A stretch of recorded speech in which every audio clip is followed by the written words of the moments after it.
Price Lord. இன்றைய தியானத்திற்கு எபேசியர் 4ஆம் அதிகாரம் 15ஆம் வசனம். அன்புடன் சத்தியத்தை கை கொண்டு தலையாகிய கிறிஸ்துவுக்குள் எல்லாவற்றிலேயும் வளருங்கள். வசனத்தை குறித்து தியானிக்கும்போது ஆண்டவர் நம்ம ஒரு ஸ்பிரிச்சுவலாக மெச்சூரான ஒரு பர்சனாக மாற வேண்டும், ஆக வேண்டும் என்பதில் ஒரு முக்கியத்துவத்தை தெரிவிக்கிறார். இந்த சத்தியத்தை அன்போடையும் பின்பற்றலாம், ஒரு கடமைக்காகவும் பின்பற்றலாம். நீதியை நடப்பிப்பதை அன்போடும் செயல்படுத்தலாம். இல்லை நான் நீதி செஞ்சால் தான் பரலோகம் போவேன் என்ற ஒரு கட்டாயத்துலேயும் செயல்படலாம். ஆனால் ஆண்டவர் சொல்கிறது என்னென்னா, நீங்கள் அன்போடு சத்தியத்துக்கு அதை சத்தியத்தை கை கொண்டு தலையாகிய கிறிஸ்துவுக்குள் எல்லாவற்றிலையும் வளருங்கள்.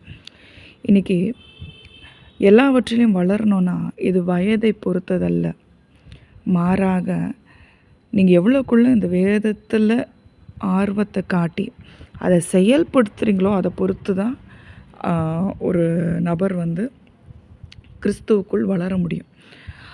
இப்போ நீங்கள் ரட்சிக்கப்பட்ட நாள் முதல் இந்நாள் வரைக்கும் என்னென்ன மாற்றங்களை நீங்கள் பார்த்துருக்கீங்க வாழ்க்கையில்?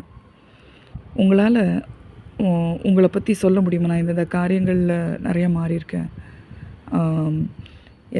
என்னென்ன குணங்கள், மற்றவர்களை நடப்பிக்கிற விதங்கள், பேசுகின்ற விதங்கள் எல்லாவற்றிலும் நான் மாறி இருக்கிறேன்னா இந்த 15 வருடங்கள் இல்லை 20 வருடங்கள் அப்படின்னு சொல்ல முடியுமா?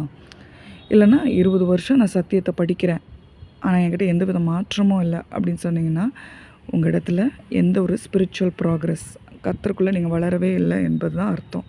இந்த சத்தியத்தை அன்போடு கை கொள்ளவே இல்லை என்பது தான் அர்த்தம்.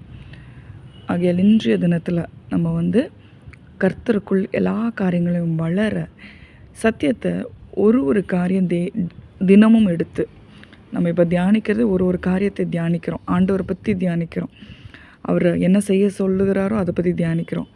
ஒரு காரியத்தை எடுத்து நான் இதை வைராக்கியமாக செயல்படுத்த போகிறேன் என்று இருதயத்தில் தீர்மானம் செய்து நம்ம செயல்படுத்தும் போது என்னன்னா, நம்மளையே அறியாமல் காலங்கள் மாறும்போது, கடந்து செல்லும்போது நம்ம மாறியிருப்போம்.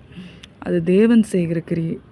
ஏன்னா உள்ளான மனிதனுக்குள்ளே கிரியை செய்ய முடியுது இந்த ஜீவனுள்ள வார்த்தை தான் மாத்திரமே ஒழிய வேறு எதுவுமே நம்மளை மாற்ற முடியாது. அதற்காக நம்ம ஜெபிப்போமா? அன்பின் பரலோக தகப்பனே, இந்த வசனத்தின்படி எங்களை ஸ்பிரிச்சுவலாக மெச்சூராக்குங்கப்பா, தேர்ச்சி அடைய செய்யுங்க, உங்களுக்குள்ளே வளர உதவி செய்யுங்க, உமது மெய் ஞானத்தினால நிரப்புங்க, அன்போடு சத்தியத்தை கைக்குள்ள உதவி செய்யுங்க. இயேசுவின் நாமத்தில் ஜெபிக்கிறோம் நல்ல பிதாவே, ஆமென்.